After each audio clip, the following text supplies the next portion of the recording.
Welcome to the WP Builds podcast, bringing you the latest news, interviews, and fun for the WordPress community.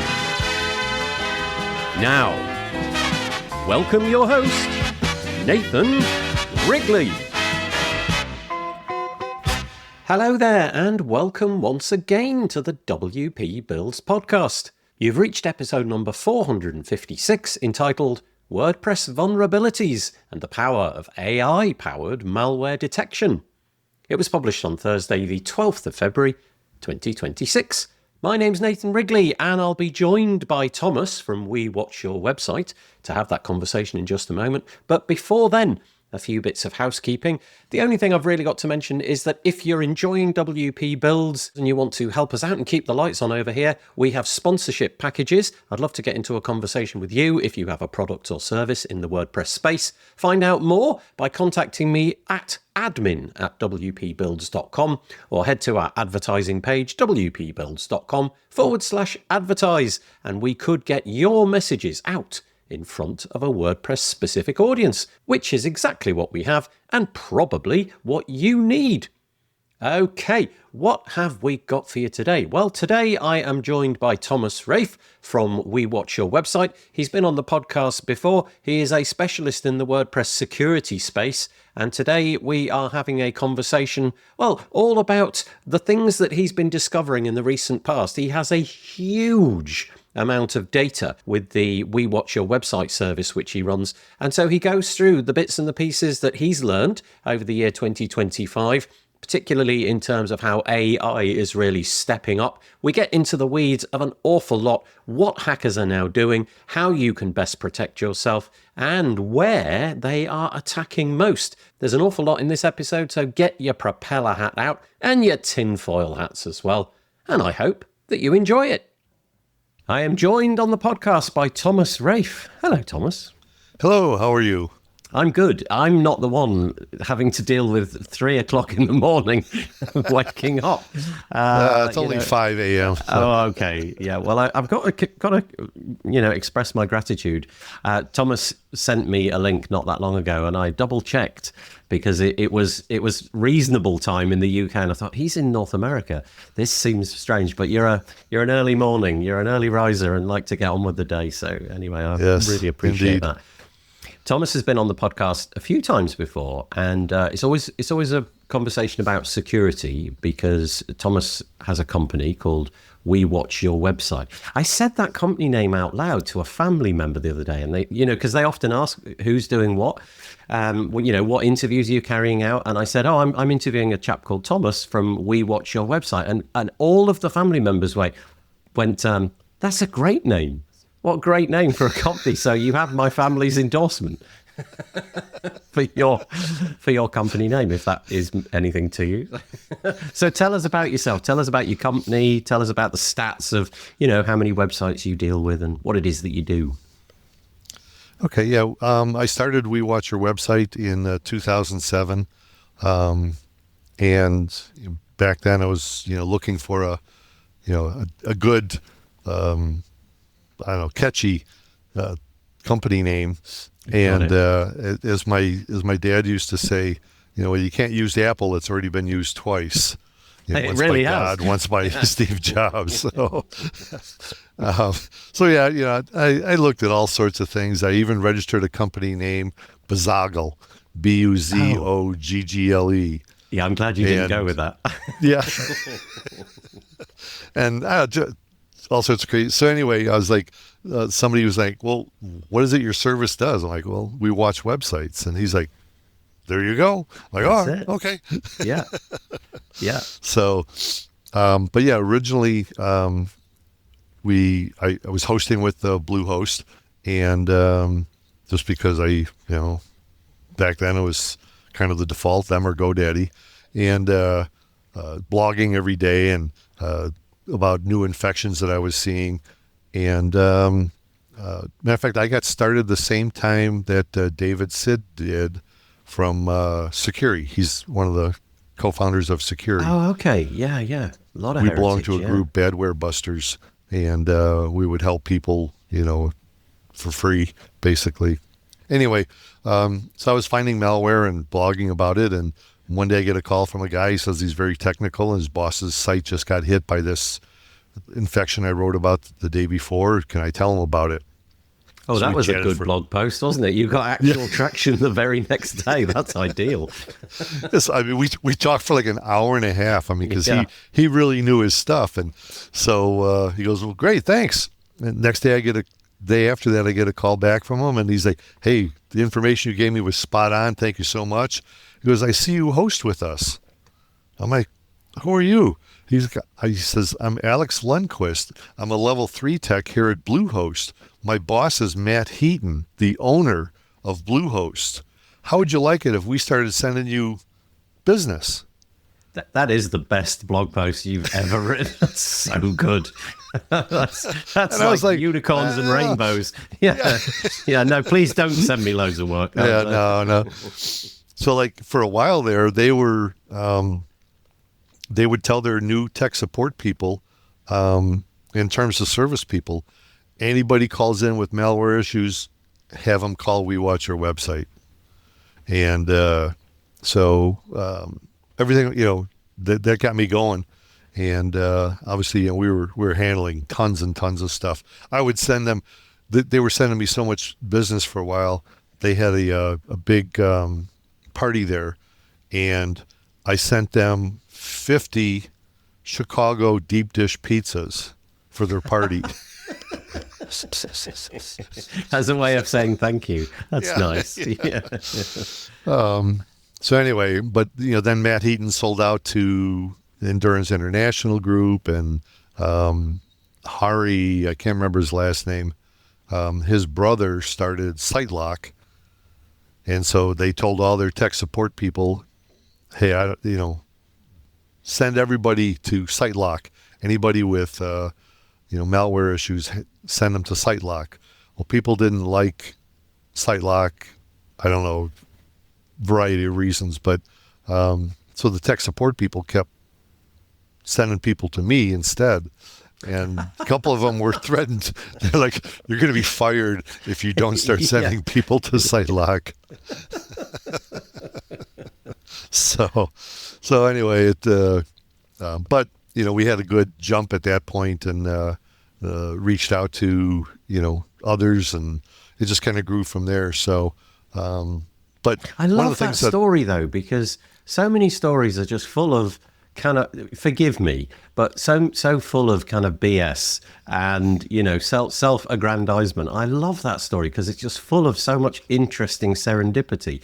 Now, behind that story, the bit that you're not saying is obviously you must have been doing a stellar job. You must have been, really credible and doing the work which was required. But also, just like serendipity got in there and made it all possible. I love that story. we I'm were genuinely literally appealed by that. they were literally sending us thousands of websites a day. Yeah. So Gosh. I had to. I'm a programmer from way back. As I told you before, I'm old. I first started programming on IBM punch cards. Oh, okay. Yeah, this is not a format I'm familiar with, but I've seen the black and white grainy footage. Okay. You've seen it in the museums, right? Just a total segue, right? Just for a brief moment. Was that stuff fun? I mean, looking back now, it just seems like the devil's work that you had to insert bits of cards to get things done. But looking back, is there some sort of nostalgia for those days? Did you enjoy that? Oh yeah, it was. I bet.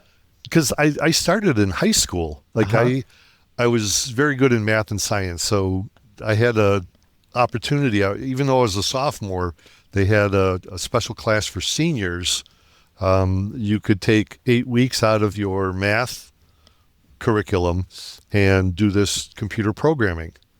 And so it was a Teletype 33 terminal attached to a mainframe computer at Purdue University in Indiana. And I mean, just that whole concept, like I'm typing here and it's computing hundreds of miles away. Yeah. Like, this is so cool. Yeah. I mean, And then- yeah. And then, Incredible. learning the programming logic was, it like, even to this day, it just, programming logic just make sense in my head. Yeah. Did you have to sort of and rent time on that machine? Because my understanding was back in the day, that era, there were so few of these things and so many people curious to have a play that there was like a booking system to get onto a computer. I don't know if that was the case. not so much. I went to Okay. Barrington High School. I lived on the bad side of the tracks, but Barrington High School was the district we were in, and it was very well to do high school. So whatever arrangements they made with Purdue, I have no idea. But Yeah. yeah, I mean, I could get on. I would stay late. I'd go to school early, and have the janitor unlock the door to the room with the teletype terminal in it, just so I could get on there. Because it was so fascinating to me. Yeah. The first Yeah. time I wrote a for next loop and realized that, like, there's no personality, there's no, you don't have to worry about emotions. It's Yeah, it's just going doing to it. do what you tell it. It just does what it's told, and it does it reliably over and over again until you tell it to stop. Yes. Yeah. There's no emotions to deal with. Yeah, there's no stroppy computer saying, "Really, another for next loop? Do I have to?" That's absolutely fascinating. I love stories like that though, because there is something very, very interesting about that interface where there's a physical connection. So the card and the computer. And obviously we have the physical connection, we've got the keyboard, but there's just something about that era and the way that you had to interact with those interfaces. And what now looks like, I don't know, purgatory, basically, from a modern computing perspective, that stuff just looks crazy, but Right. enormously fascinating at the same time. And also you were probably in a tiny minority of people Yes. who are interacting in any way with computing, and so that also provides a sort of a special place. You're in your own little club, your own little world. You've got a gang of similar people, whoever they are and wherever they are. I don't know, but yeah. Anyway, sorry, I completely No, segued, yeah. but love It that was, kind of stuff. walking around with your homework, which was a stack of IBM cards, Right. with a rubber band around them. Yeah. You got called every nerd name in the book, Yeah. But look where it got and- you. Look where it got you. Yeah, but the big prank back then was if you saw somebody's stack of IBM cards sitting I in know the what's coming. cafeteria, you walk over and you shuffle them Yeah. because those things have to be in sequence. Oh no! Oh, good grief! So, I remember seeing a photograph of the lady who was responsible for the computing that went on to get the Apollo missions safely landed Yes. on the moon, and there was this stack of.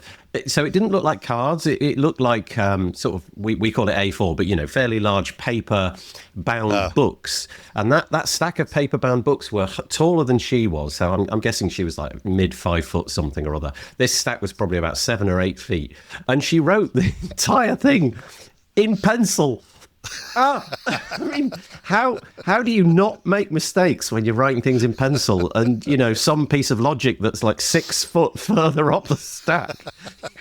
I mean, what incredible. But also, I think that, it probably did create a really, I don't know, it just sort of began that whole thing. And people like you were pioneers.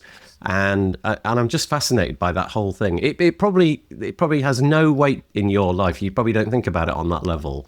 But from where I'm sitting, it's fascinating that people like you did things like that. That's lovely.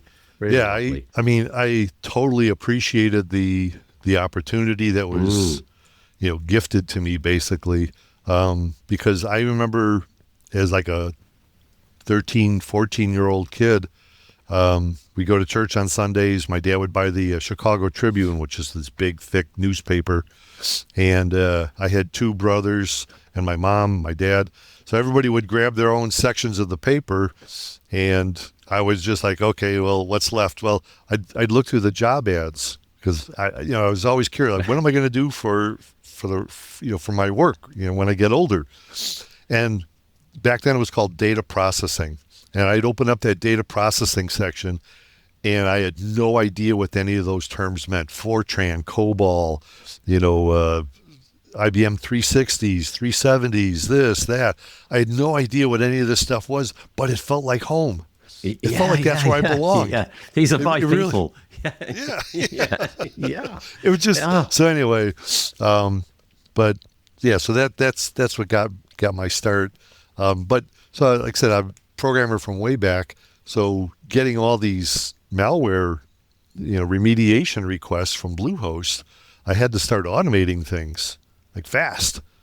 And because I remember going through and analyzing JavaScript, malicious JavaScript, and doing it like one character at a time to build the word. And, so I was like, yeah, okay, this isn't going to work. So I started automating more and more and more, and became a pretty good Python programmer, and just automated a lot of it so I could. And then you got to think about like outside the box. Okay, it wasn't just WordPress back then. You had Joomla. Gosh, I can't remember all the other ones. Drupal. There was Drupal. Lots and lots. Yeah. So, but right back then, Joomla and WordPress were about neck and neck. Yeah. So you got to figure out things for both of them. But anyway, so we started handling more and more. But one thing I did for some reason, maybe just because I'm a pack rat, you talk about your box of cables under your stairs there. I saved all the malware files that I've ever looked at. I just kept storing them on, back then, yeah, paper cards. Yeah. So I just kept saving them and saving them and saving them. So now we've got, well over 300,000 distinct malware samples. And so in the age of AI, I was like, okay, these things are finally going to come in handy, because I use those to fine tune an AI model. So you take an existing AI model, like not ChatGPT, but some other one that you are comfortable with, and you go through this process where you fine tune that model so that it focuses only on website malware. You could ask it, how to bake a cherry pie, and it won't know because it's forgotten. You've basically eliminated that from its database of knowledge. Can I just ask you a quick question at this point? So that's really curious. So you've got this model that you're training. Does the older stuff, so the first few files, let's say the first few 100 or 1,000 or whatever, do they have any weight in the training that you're doing? Oh yeah. And do they have an equal weight, if you know what I mean? Is there an equal amount to be learned by things which are now you might call obsolete or out of date? I'm just curious because I'm really not sure how that would map into the overall training. It's outdated, but when you think about what hackers want to do with a website, they want to redirect. They want to try to do a drive-by infection, of the browser, somebody visiting a website. So their methods or their directives are still the same. So yes, It does. Yep. Like even the old model, the old malware samples that I have do play an equal role as much as today's. Obfuscation techniques are different today, but when you break it down to behavior analysis, it's still the same. That's absolutely fascinating. So Thomas was very kind in that he sent me a report, let's call it that. He sent me a PDF document of some bits and pieces that he's been working on. It's fairly alarming, I have to say, but in equal measure, there's some sort of, I think there's a ray of hope towards the end. So you obviously lay out all of the horrors that are available on the internet, and then you talk about the bits and pieces that you can do. It was created, I think I'm right in saying, I don't know if there's any adaptation to this, but the study was done in September 2024. So just Yeah, over a little. that's wrong. It was Ah. this was just this past September. Okay, so 2025. September 2025. Okay, that's great. And it's called A Case Study in Security Plugin Failure.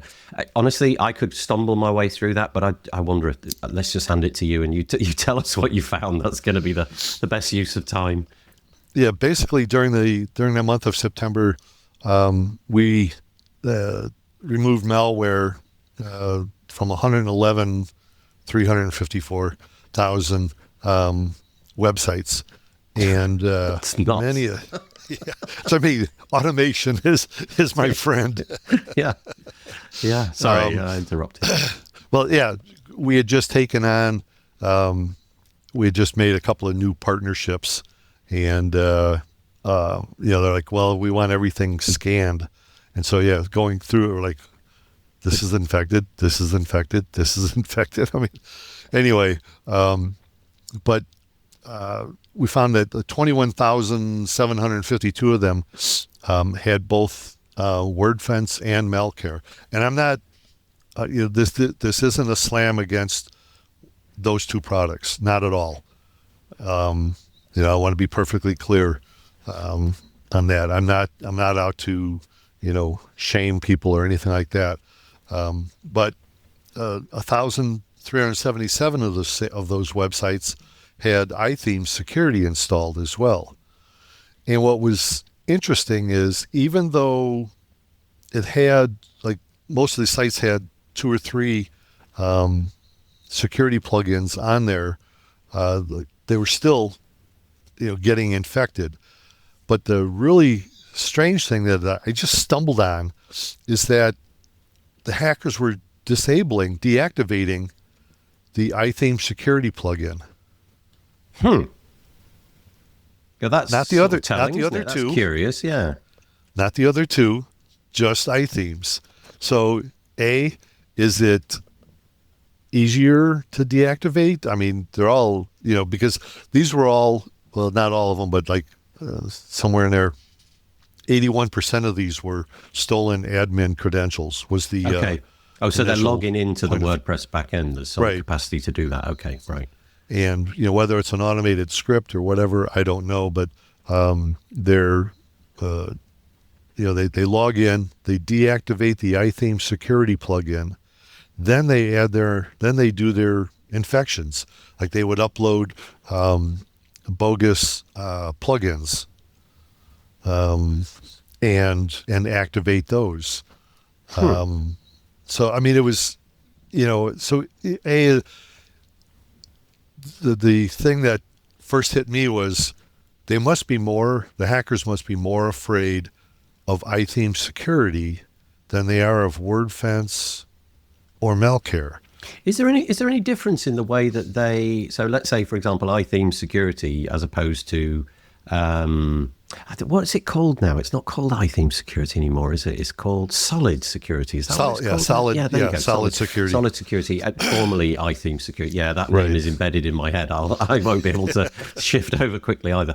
Is it that product does something differently once you're in the back end? So, for example, in the case of WordFence and Malcare, is it more of a job of like WAF, kind of a firewall? So it's detecting traffic coming to and from the traffic, whereas does Solid Security, I got it right, does Solid Security do more work identifying, I don't know, for example, plugins that are being installed, even if the admin has all the credentials to install them? Is there something in that?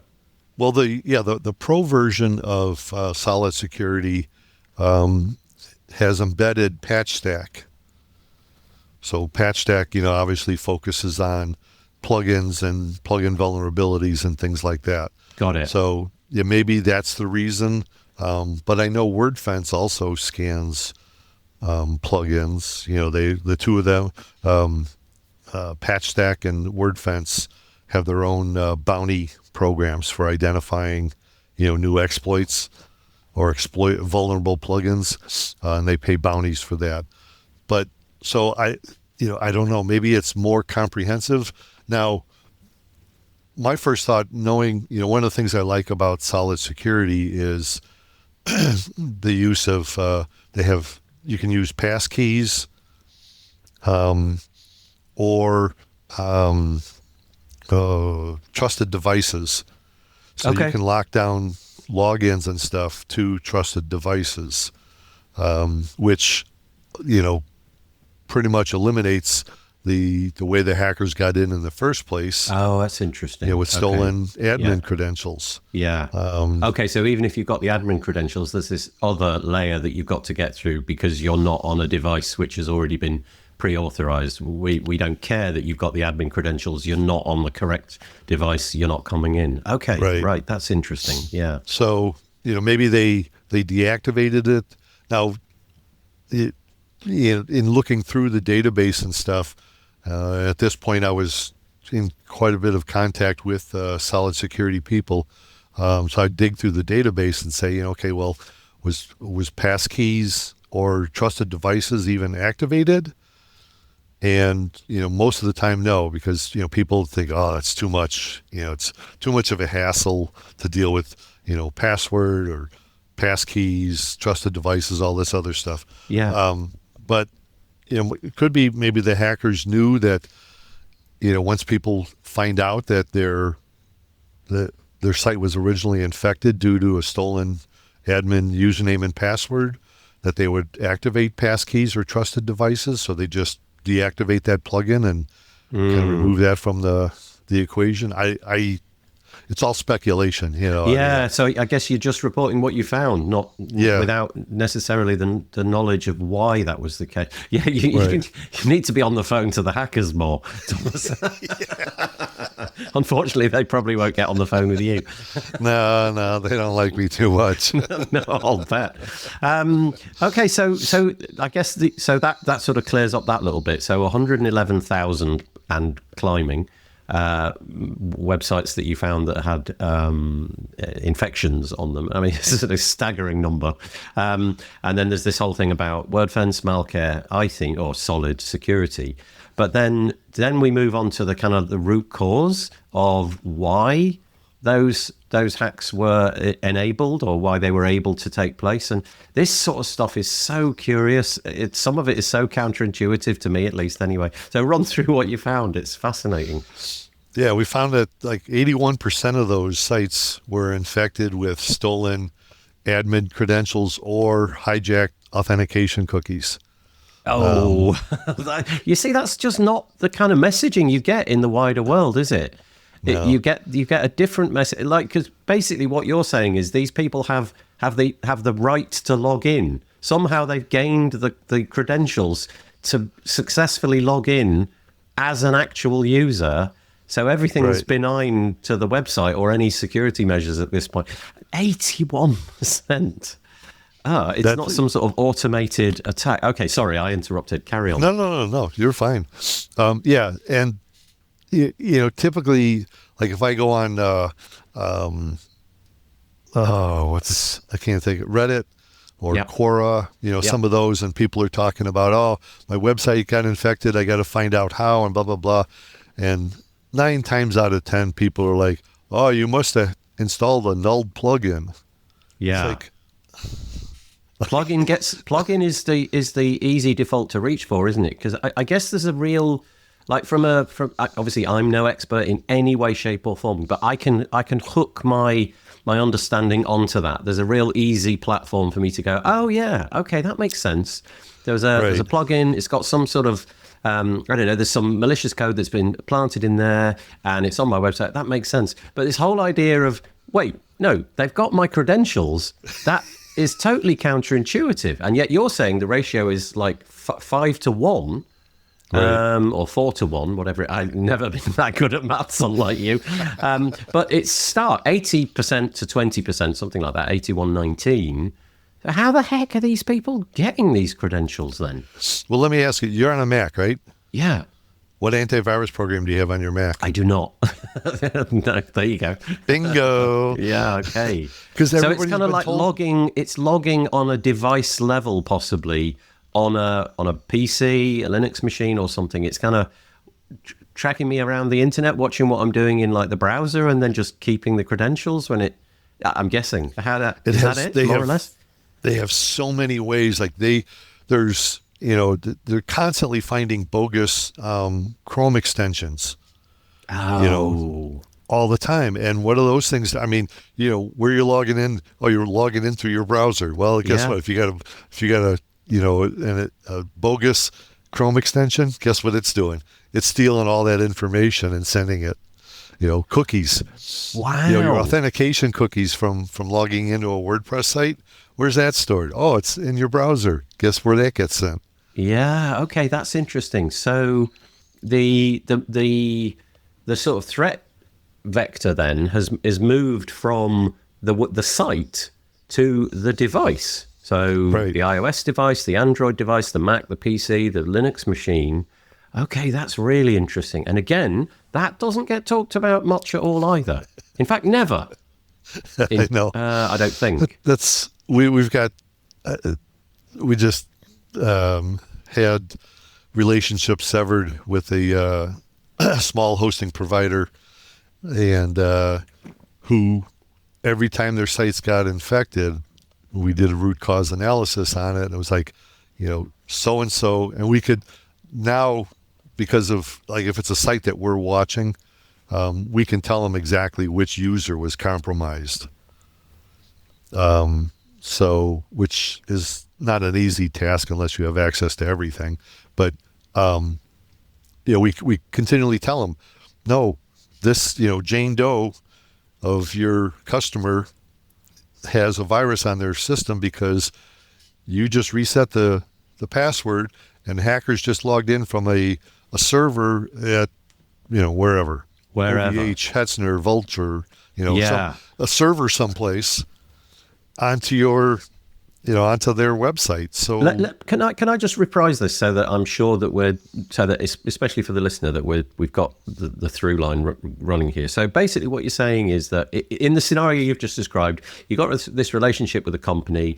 They've got a problem with a website, so they give it to you. You do the fine analysis, and you can see that at some moment this user logged in, changed the password, and then moments later, I'm imagining, that user then logs in from this, wherever the heck that is. So although you obviously don't have knowledge about how that happened, how that user's credentials were exfiltrated, Right. you can see that it happened. That, that user is suddenly in, I don't know, like far off Afghanistan or, Australia or some unusual place where they actually don't live. Have I got that right? Is that basically what you were saying? yeah. Yeah. Okay. And in the log files, it's easy for us because that same, one of the things that I try and impress upon customers is everybody gets their own login. None of this, admin at xyz.com. Yes, everybody uses admin. Yeah, you share it, to your dev team, you share it to, tech support. No, everybody gets their own, because that way we can track, who is doing what. And so what we'll see is somebody, because we're also streaming the log files from websites to our servers. Oh, so you're capturing those in real time as well. So any amendments that they make to the log files are of no use. You've got the real thing. Oh, that's Right. fascinating. Okay. But it also gives us a clear picture of step by step. Okay, this person logged in from, let's say, Germany, from a server in Germany, and they uploaded a bogus plugin. We know it's bogus because of all of our checks and balances and blah, blah, blah. And then, like, an hour later, that same user logged in from Australia. Okay, they're very, very quick. Yeah. Got a real They took access that to tunnel. high-grade military aircraft. Right, yeah. This is so. I'm guessing, like, the way you're saying it, it sounds like all of this sort of just drops out of the log files. I'm sure there's a lot of forensic stuff that you've got to do to actually gather this information yourself. But okay, I'm following along. This makes sense. Keep going. Yeah. Yeah, it's, but the when you're faced with constant admin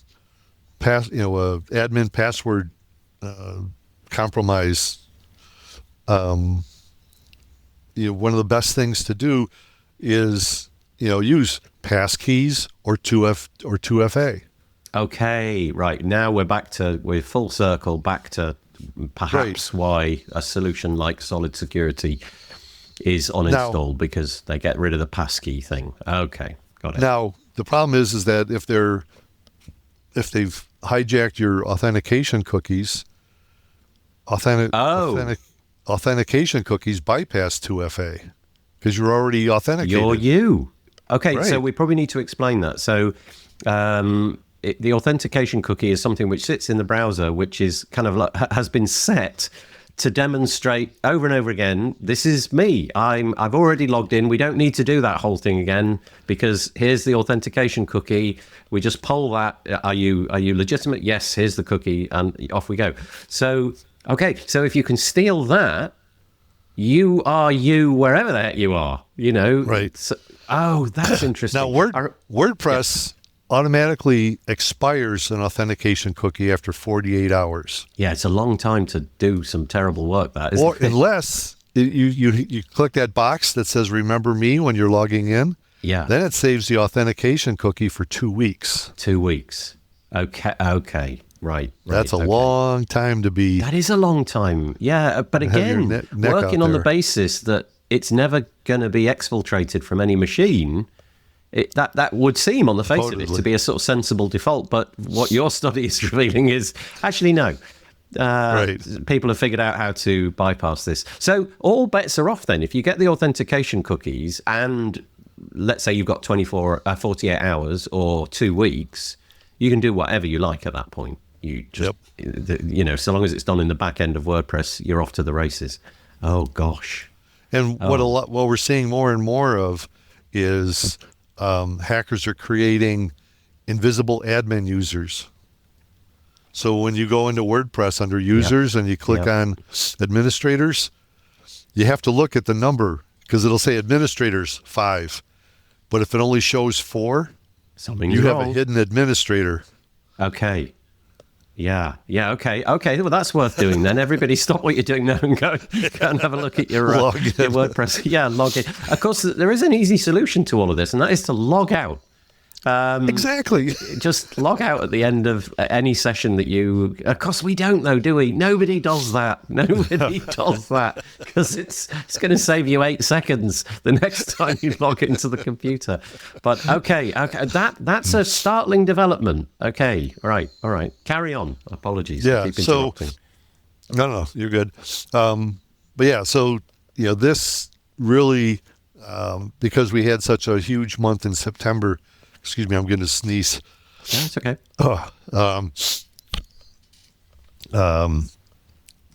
Some of these stats, but like I said, the one that jumped out at me was the solid security being deactivated. It's like, like I said, it's but we tell people all the time. Well, they always ask, well, how can we stop these?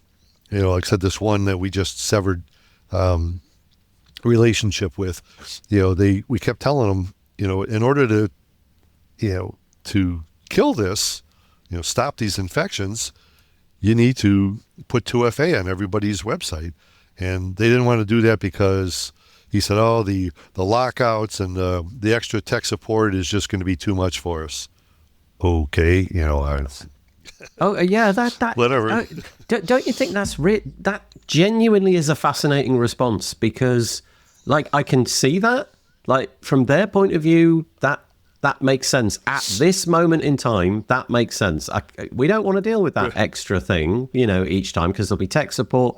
But equally, hang on, now think this through. What if this happens again? You've just wasted lots of dollars, lots of time. To solve a different problem, a problem which is potentially worse. That is a fascinating example of humans being human, isn't it? Just like, here's the evidence, here's the solution, but the solution's a little bit annoying, so we shan't do that. Yeah. I mean, my my mantra with security, it's very glib, but like basically anything which is secure is more inconvenient. That there isn't really a trade-off. If you want something to be more secure than it was yesterday, it's going to be slightly more inconvenient. Right. I mean, passwords are a hassle at times. Yeah. And you got to reset your password. Yeah. And, everything. So yeah, I mean, you're right. But if your website gets hacked and you have to go through all this remediation, support, emailing, you have to weigh that up. I'm glad that I'm not in your industry, because I imagine those conversations can be quite infuriating. Yeah, they're. But like I said, we try to, try and provide people with solutions that make sense. Yeah. And I get, might increase your tech support, but so does an infected website. And when you certainly. have, like, we've had some with that particular situation where they were infected over and over again. Yeah. Well, just put 2FA. Well, I guess like the one thing that you're going to get from a security breach is, and you'll never get this from having to fill out a 2FA sequence of things, whatever that 2FA is panic. You're never going to panic when you see 2FA, but you are going to panic if your website is breached in some way or hacked or compromised. So, right. If you don't want the panic, then go for the inconvenience of 2FA. Right. Let's move on. Let's talk about the regions that all of this sort of stuff happened, because that's fascinating as well. Yeah. Like I said, we redid our entire log streaming, like I said, on servers. So like if you were like with GridPane or xCloud or some of these people, we can stream your log files in real time to our servers. And I had 5 banks of these log aggregation server farms throughout the world, and each one could accept 20 million log entries per second. I'm just going to sit down and take a deep breath. Wow. Okay. That's quite a number. We're finding with only 5 of these server farms, and say only, but that there was log files that were getting skipped because we're ingesting so many, at one time. It wasn't enough. So now we broke it up. We now have 27 server farms around the world. Not each one can handle the 20 million log entries per second, but it's regionalized, in a way that it's much easier to maintain, and we have basically like no log files are skipped. Right. So we're streaming these. So it gives us some interesting information in our new system, and we found that 73 to 74% of all traffic to United States websites is malicious. It's attack traffic. I mean, 3 out of 4. I have no words, actually. When, like, you just say it like it's a line item, but actually, if you sit down and think about that statistic, that's horrific. What have we done to ourselves? So if you're in the United States, 73 to 74% of everything flying around on the internet is quite likely to be some deliberately targeted attack. That's nuts.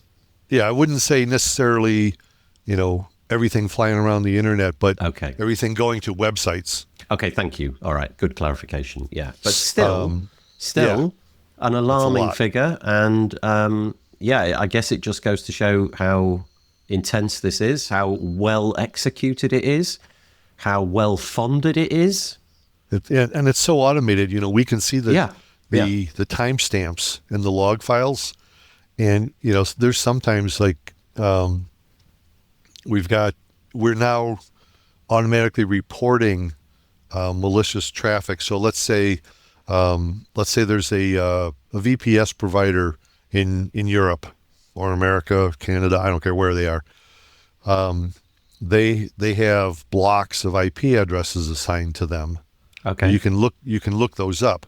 So what our system does now is every time we detect malicious traffic coming to a website that we're watching, we gather that information for 24 hours, and then we notify that VPS provider, hey, these IP addresses have attacked these thousands of websites over this 24-hour period. You guys need to send a notification to those people that are using your VPSs and let them know that they're infected. And How does that relationship work? Do you have like the bat phone now? Now that you've been doing this for a long time, do you have like the hotline that, you know, that notification that you send? Do you find that it's taken seriously, or is it kind of hitting the, you know, the inbox of somebody who's like delete? No, because I mean, pretty much everybody has an abuse at whatever their domain is. Right. Now we also have to, like, there's certain providers that prefer an XML format. It's called XARF. I forget what XARF stands for, but it's a standard format for abuse reports. Okay. So our system automatically generates those and sends those. Now, what we're coming into is there's one or two large VPS dedicated server providers that say they want us to fill out their form. So And the like, manual process of filling out. yeah, and it's not happening because on an average day, we'll come across 2,000 IP addresses of theirs that are attacking other sites. No, not happening. And according to ICANN, ICANN or whatever it is. Yeah, that's right. Yeah. They're supposed to maintain and service an abuse at address. But they'll tell us, well, we don't know which website, you know, we just rent those servers out. We don't know which website on that server is infected. So you let us know that, and then we'll notify the people in charge. No, it's impossible for us unless I scan. Yeah. They might have like 30 websites on a server. Yeah. Unless I scan all 30. No, not my job, man. I hate to say that, but I'm just helping I'm notifying you. Yeah. So 73 to 74% in the United States. That's the most alarming data. I mean, it's not much better in Europe, but it's slightly better. Europe is about 57%. Do you have any intuition as to why Europe gets a different level of this than the United States does? Look at Asia Pacific, 34 to 37%. So, of but traffic. you said that's rising though. So year on year, is that getting that was a smaller number last year and predicted to be a bigger number next year? Is it just that there are more websites there, so the attack surface is just bigger in the United States, or is there That's more entirely high possible. value stuff? Or No, I do think there is more e-com sites in the U.S. Europe, maybe not as many. Asia Pacific, I don't really know, but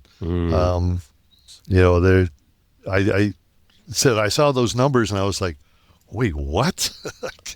And then people say, well, what do I do with that? I'm like, I don't know. If you're in the United States, move your hosting to Asia Pacific. I don't know.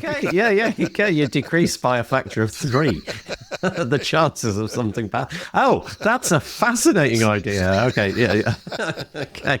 So, and then there's this little line item underneath, which I think is, again, just eye-watering.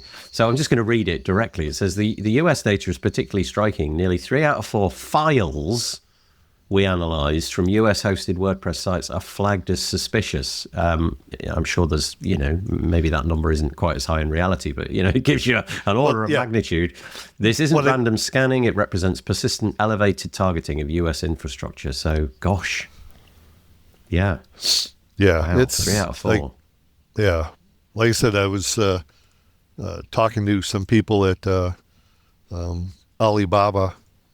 They have hosting, and they were like, yeah, have everybody move their sites over to us. Yes, yeah, we would love that. Of course, it won't take long for that statistic to go in the exact opposite direction.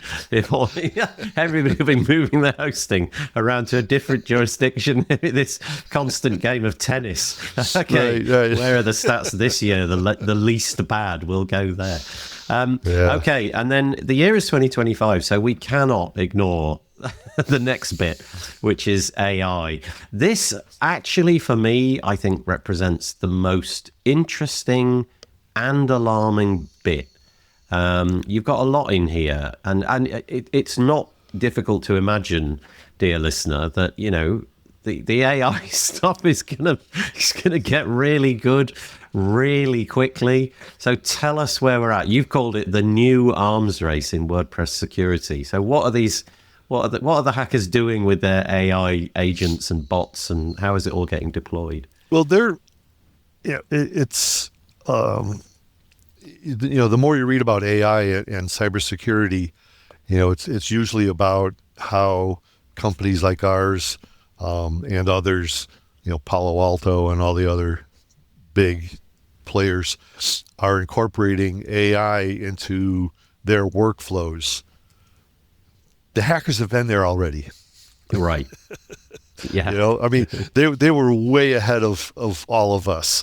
They picked up on that in a heartbeat. I hate to give them credit, but they're incredibly intelligent. Yeah. So we have this sort of notion of these sort of criminal people who are, somehow, I don't know how to describe it, sort of like depraved, or, somehow there's a screw loose. These are highly intelligent. I suspect that if you met these people in the local bar, that they would look just like me and you. Exactly the same. They're just making a living in a very different way. Right. Well, that's, years ago, I used to go to a DEF CON out in Vegas. Yeah. The big hacker convention. Yeah. And it was right. It usually follows Black Hat. Black Hat is all the cybersecurity companies and stuff like that. DEF CON is more the, when I used to go, they always had a contest, ID the Fed. They actually had a chart, and if you could ID the most feds, you won some kind of, meaningless prize at the end. But it was, yeah, and you look at those people, and it's pretty tough. If you got an FBI agent walking around in a suit and tie, you pretty much figure he's not a hacker. Right. He's definitely a Fed. Yeah, but the reward is great. I would have thought, if you deploy some of this nasty stuff that we've been talking about, and you do it successfully over a long period of time, I'm guessing you've got a high chance of early retirement. It's not without its rewards, and I'm guessing that actually catching these people is furiously difficult. Stopping them in their tracks, stopping them deploying what they're doing, that's the game for you. But catching these people, I imagine, is a lottery sort of scale of, the chances are like lottery numbers. You've got very little chance of actually catching these people. Right. Yeah. I used to have a friend when lived up in Chicago. I had a friend always like joking with me because he knew nothing. Every time I talked about computers, he'd call me Box. He goes, Box, zeros and ones, and ones. But he used to joke around with me. He's like, do you ever think about like going to the dark side for like a year and then retiring and buying your own island? Like, no. It's never not even occurred once. to me. I've never entertained that even once. I am surprised. You're a better man than I am. But I mean, like years ago, I don't even know if they're still around, but there was a group out of Russia called the Russian Business Network, RBN. It sounds like so legit. But supposedly, and these are all rumors, so, don't hold me, to any of these. But supposedly they were, Putin supported them. But reportedly they also made in a single year, a small team made about $4 billion in hacking. There you go. Yep. There you go. There's the kind of numbers. I'm sure it pays, but yeah. Yeah. That constant looking over your shoulder, nah. Well, I suppose it depends where you live, whether people are looking over your shoulder or not. Maybe if it's state sponsored, then nobody's looking over your shoulder. Well, they are just to see that you're doing a good job. Okay, so sorry, go on. No, go ahead. Well, I was just going to say that the piece that came out of the AI.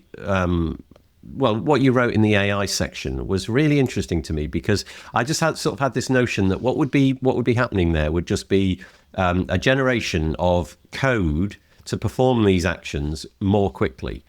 So just more code, more complicated code, more obfuscated code, all of that. And actually, no, what's coming out is so many more human types of activities. So the first one, I mean, what... Social engineering at scale, you've written. AI-generated phishing emails that bypass traditional detection and appear highly personalized. Of course, that's what you're going to do. Makes total sense. But just didn't occur to me. So in the past, these phishing emails and what have you, there was just something about them. Alarm bells. I mean, we're going back right to the beginning of this sort of stuff. Poor English, bad grammar, sentences that kind of didn't make sense. It was easy. And then I'm guessing that, they just got better at writing English or whatever language you're consuming. But now I'm guessing they're like pulling on heartstrings, or they're making it, finding out who your boss is and things like that. Oh. Their bots, their AI bots can scrape websites, so they know, when you have like an About Us or Our Company, link on your website, it scrapes all that information. They can dig through LinkedIn. It can dig through, all sorts of resources to come up with a structure. I had a neighbor, again, lived up in Chicago, worked for an accounting firm. He got fired because he transferred $400,000 out of a client's bank account to hackers unknowingly. But he was tricked, and he did the it said, it followed all the same procedures. So obviously, again, this goes back to local device hygiene, cyber hygiene. Yeah. If you used a real easy to guess password for your email, and the hackers got in and they saw like the workflow for transferring money, legit sequence of events, they can just copy that legit. They just followed it.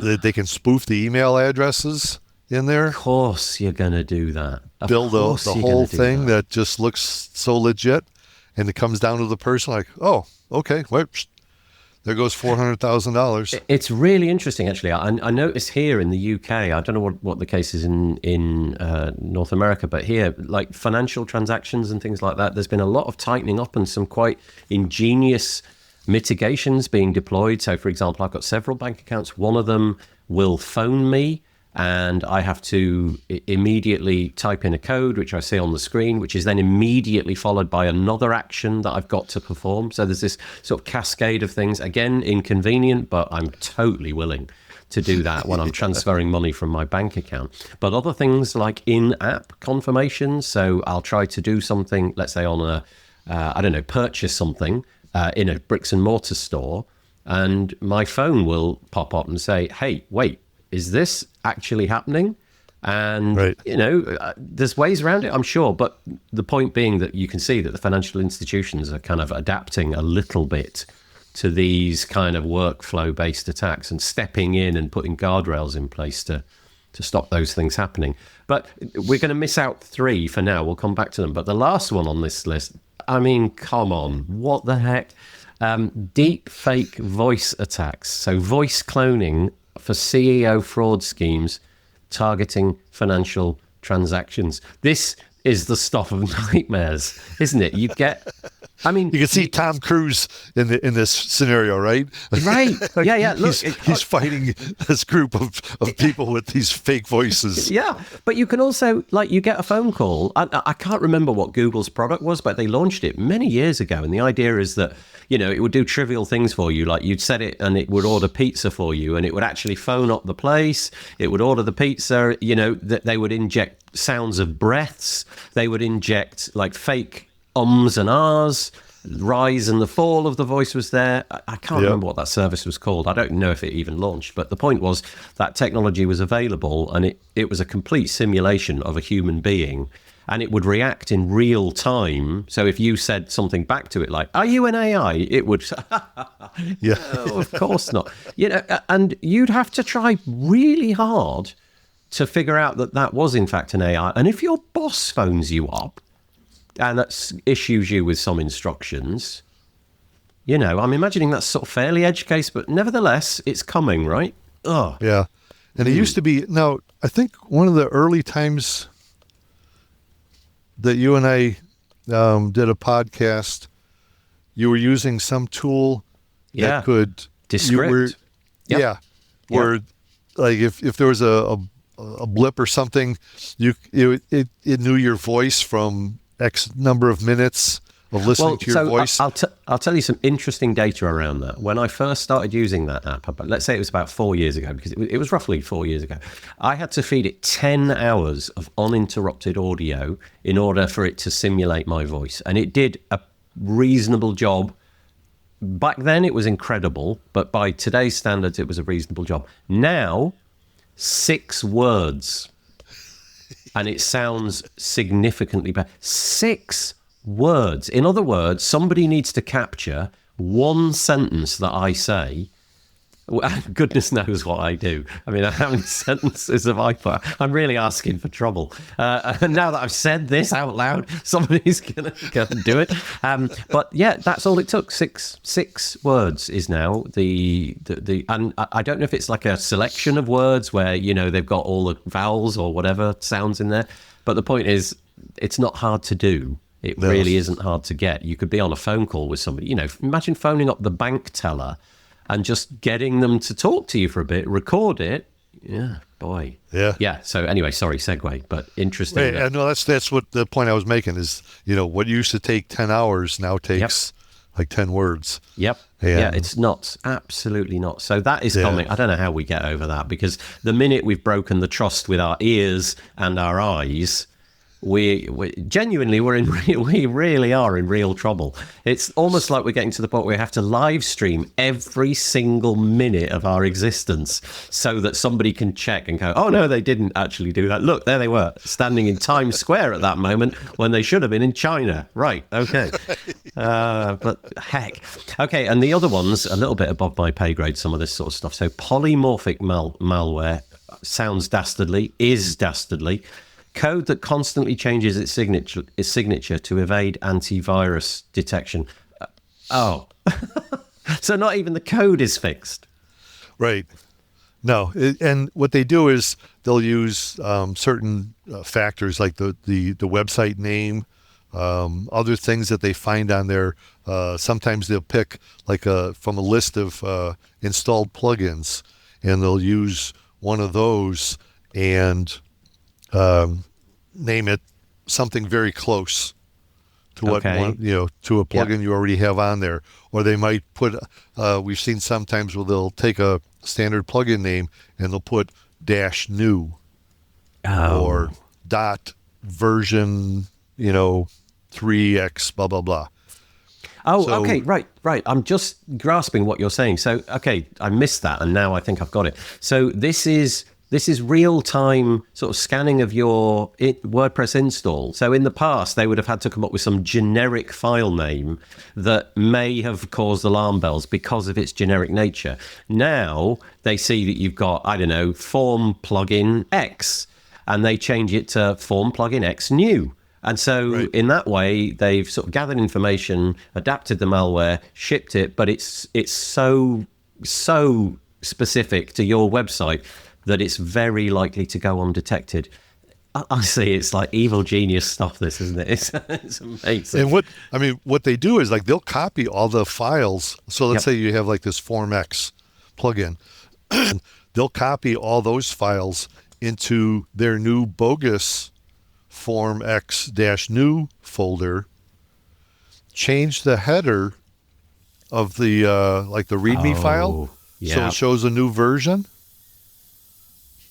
And then like one of the files buried deep inside their new bogus plugin will have infectious code.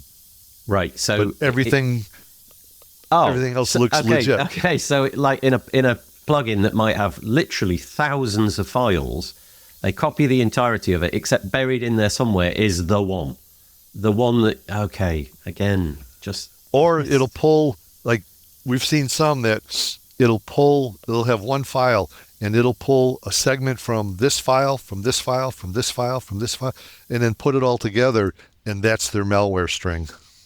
man. Okay, so it's not even one file that you've got to detect. It's like a combination of different files.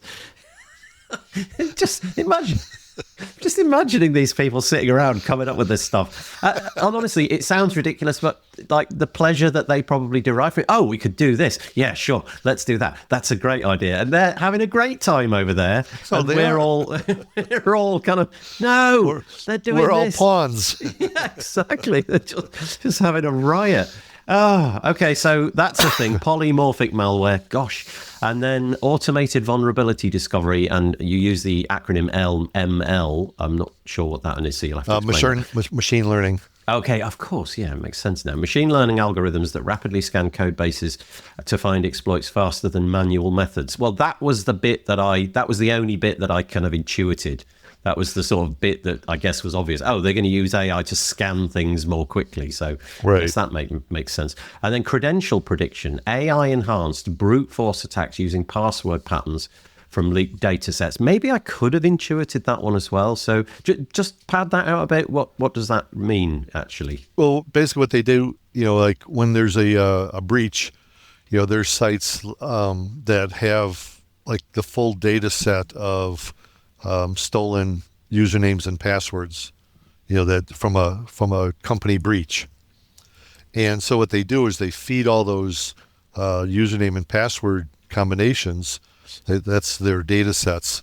They feed all that into AI and says, okay, for this user, since we have, I don't know, 10 of their passwords for different sites, Oh, I see.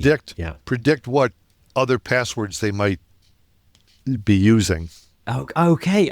So the curious thing there is, unless you are truly using a RAND function to generate a password, which is just utter gobbledygook, it's highly likely that your random, I'm doing air quotes, that your random string that you came up with is probably not as random as you think. It might contain things like your birth date in the middle somewhere, or, appended to the beginning or the end, or I don't know, the name of your street or something like that. So these kind of things that were beyond the capability of humans to get into the prediction work of, it's too much time.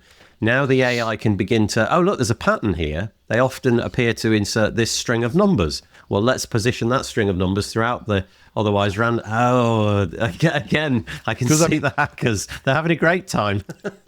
Like predictive text. When you're typing an email, it's predicting what you're going to say next. Well, that's exactly what it's doing. Yeah, except it's really learned good from previous passwords. Okay. So thus far, we've painted a picture of doom. The sky is falling in, it's Chicken Little territory. But the final bit, though, is where the sort of where we fight back, I guess, where we plant our flag in the sand and say no, hackers, it's time to stop. So what can we do? What can we do in the advent of all of this AI? What are some of the things that allow normal people to get a win? Well, like I said, we fight back with AI ourselves. That's what we do, and I'm not trying to promote our services or anything like that. But these are some things that need to be people need to think about. And like for our stuff, our LLM, our large language model, we took a base AI model and we fine-tuned it with our 300,000 plus malware samples, and now that sampling is fine-tuned for specifically WordPress sites. Okay. Yeah. So it's only interested in that kind of information. It doesn't really care that, Prince Charles did this, or that there's this latest news story. So a generic LLM out there, ChatGPT and what have you, it's got all the things. You've just honed it down to say only care about the WordPressy stuff. Okay, that's interesting. All right. Yeah. And obviously you've got tons of historic data that you've been saving. Now it becomes clear why you were saving it, even though it didn't seem like a good idea at the time. AI wasn't even around back in 2007. So. That's interesting. Okay, so the LLM is fine-tuned to be specific to WordPress malware. Carry on. And that's the thing with security. When you're working with AI, it has to be fine-tuned or designed for that particular segment of the industry. Yeah. I think anybody that's touched AI in any way, shape, or form realizes that the one which has been worked on to do your task is the choice, right? It just makes more sense to be less generic. Okay, so the next piece then. Again, you're definitely going to have to help me out here. Entropy, and I know what entropy means, but here we go, it gets difficult. Entropy analysis for obfuscation detection mathematically analyzes code structure to identify hidden malicious content, even when heavily encoded. I think I get it, but I think I need you to help me out. What does that mean? The entropy helps you define, it'll pick up on spaces, empty space in a file, random words, all sorts of mathematical analysis. And when I first came across that idea, I was like, this probably can't really work. And as a lone indicator, no, it's not good. But when you combine it with other variables, behavior, a new file inside of a WordPress plugin folder, certain other indicators, entropy becomes an incredibly strong indicator of malicious intent. Okay, that's fascinating, actually, and like buried treasure, actually, but by itself no good, but heaped upon all the other indicators, it itself becomes a good indicator. Okay, and then we've done 1, 2, and 4, so I missed 3 out. So here we go. Behavioral analysis detects what? Okay, this is the bit. I think this is where it all gets really clever. Because it's nobody's been able to do this, I guess, until this point, unless you manually inspected every line of code and tried to figure it all out. Behavioral analysis detects what code actually does rather than what it looks like. So it's catching malware that traditional signatures miss. So it's figuring out what's actually going on, which I guess is like the golden goose. It's laying all the eggs here. This is the good stuff, right? Yeah, this is when I trained this, and this is another LLM of ours, when I trained this one and tested it across new strains of malware, and it just came back like the one I told you where one file in a bogus plugin is malicious and it's pulling pieces from all sorts of other files and putting it all together. It could see it. Our LLM is what told us that's what it was doing. And then went back through. Sorry, carry on. Apologies. And no, we went back through and like, wow, look at it's pulling this and it's coming up with a B. And then it's pulling this from that file and it's an A. And, slowly it spells out, base 64 decode.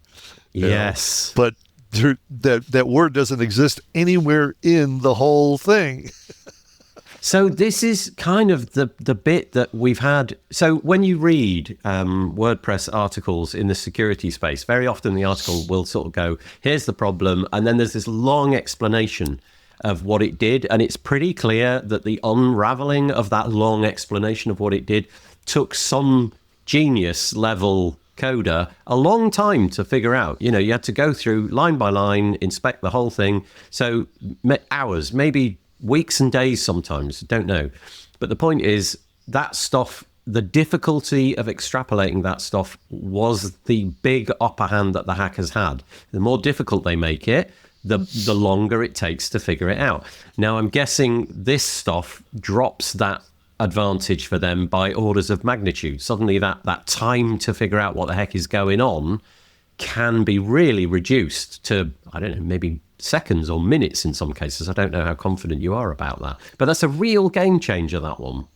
Yeah, it's originally, like, some of our stuff, it would come back and it would take about 10 minutes, to do a full analysis, which, like you said, it's better than days and weeks, Right? Or hours. But Yeah. I wanted to get it better, so we got down to the point where it can now do some of it in under 2 seconds.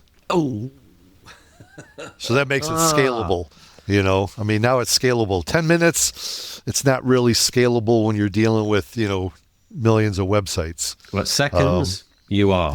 Yeah. That's fascinating. So I'm going to guess, though, that if you're doing this and the hackers see their beautiful advantage of time rapidly disappearing, the cat and mouse game that is no doubt what you're dealing with, that presumably then just spurs them to get more creative. And, so you're in a different cat and mouse game now with AI. And I can only imagine, like, you're in bed asleep at night and your AI is having a conversation, is sort of trying to figure out what their AI is doing. And there's just this whole AI stuff going on in the background. It's kind of a crazy world. It gets pretty fascinating, and that's why, like I said, at my age, I'm still, deeply entrenched in this because it's just so fascinating, and I refuse to lose. Yeah, good for you. Yeah, we need more of you. That's great. So the very final piece, and I confess this is where I sort of dropped off in my capacity to understand. So that was how to fight back with AI. But then you've got this thing which almost seems like the magic bullet. You've got this section called the Defender's Advantage, Mathematical Invariance. And I'll just read it. Maybe the audience can immediately latch onto it, but then maybe you can explain it more. Here's the key insight that gives the defenders an edge. Hackers cannot change the fundamental mathematical properties of their code without breaking its functionality. No matter how much they obfuscate, certain signatures remain. Is that a little bit like what you were saying there, where they've obfuscated it so that the construction of the word base 64 was obfuscating it? So the word base 64 never appeared anywhere, but it could be reconstructed. But at the end, they still need to write the words base 64 somewhere. So it doesn't matter what they do, they still need to resort to things which are inspectable. No matter how creative they become at, like, hiding them, they still need to do the thing which is predictable and reliable. Have I got that right? Yep. Okay, good. Oh, yeah. Yeah, I mean, they can't, they can use, ROT 13, they can use, base 64, they can use combination of everything. But it all comes down to those are the basic obfuscation functions. Right. And so there is light at the end of the tunnel. If those things are immutable and those truths have to be met at some point in whatever they're doing, so long as you can keep up, as long as your AI can keep talking with their AI and figure out what the heck's going on. Oh, this is so fascinating, Thomas. Okay, just like finger in the air stuff, 2026. Like how many orders of magnitude faster do you imagine this is going to go? So I guess I'm asking you to stare back a year and see how much the AI stuff has developed. Has it been as remarkable as one might imagine, or has it been actually something that you've been able to cope with and keep up with? The egotist in me says that, we've been able to keep up with it, but in a face-to-face shootout. Yeah, I don't know. I think this next year, 2026, is going to really separate security companies, because more and more are fully adapting AI, but knowing how the hacker mind works, hackers know how AI could be used to defeat them. Therefore, they have the upper hand there. Yeah, I guess the interesting, like, easy to understand analogy is the hackers only need to get it right once. Right. In order to get in, and then they're in, and they can have 1,000, 10,000, 1,000,000 failed attempts, but at the cost of compute and the scale at which AI can increasingly do things, it's pennies. Maybe, I don't know if that's true, but you know what I mean. The cost of this sort of stuff seems to be coming down fairly rapidly, and like you say, that, like I say, sorry, they only need to get one success to have made the whole enterprise for that day worthwhile, whereas you've got to find the 10,000 that they failed at, but also the one that they succeeded at. So yeah, it's kind of like a weighted version of cat and mouse, and it seems like it's weighted in their favor. We need all these people to go and sit on the naughty step, Thomas. They need to just have a long, hard think about what they're doing. Yeah. Well, that's the thing, when we look at like the number of IP addresses that we report to these VPS providers, we do that because we know it takes seemingly a large chunk of the hacker's inventory away from them. Now they have fewer IP addresses to launch their attacks from. Yeah. We'll never eliminate all of them because, they just have too many resources. But yeah, it's a constant chipping away at, what they can do and how they can do it. And yeah, well, I'm very glad that you are fighting the fight on our behalf. Is there any place where, like, could I find a link to this report? Because you've obviously sort of spun it up as a PDF for me. Do you have this as a post anywhere? Yeah, I think it's on our website, even though our website is quite ugly. And I've got some other stuff I'm posting in the next couple of days, like kind of talk about our AI evolution here at WeWatch.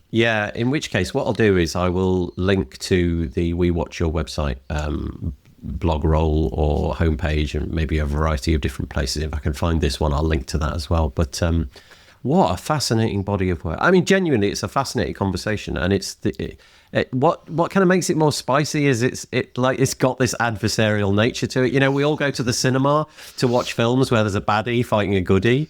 Right. Nobody goes to the cinema to watch people talk about UI and UX, you know what I mean? Because it doesn't have that level of excitement. And yet this does. It's absolutely fascinating. All humanity is here. Thomas, thank you so much for chatting to me today. And I wish you all the best in the year 2026. Let's hope your AI keeps up with their AI. Thank you so much. Yeah, hopefully. Thank you very much, Nathan. Okay, that's all we've got for you today. I'll fade in some cheesy music just in a moment, but just one more reminder, if you like what we're doing over here and you would like to help us out, wpbuilds.com/advertise to find out about sponsorship options. You could get your company or service out in front of our WordPress specific audience. You could also send me an email, admin@wpbuilds.com. Okay, that's it. I hope you enjoyed it. If you did, head to episode number 456 on the wpbuilds.com website. And once you're over there, why not leave us a comment? We would really appreciate that. All right, quick reminder that we're back on Monday for the This Week in WordPress show. We do that live every week, wpbuilds.com/live, 2 p.m. UK time. And we'll have another podcast episode for you next Thursday. Okay, stay safe. Here comes some really dreadful, cheesy music. Have a good week. Bye-bye for now.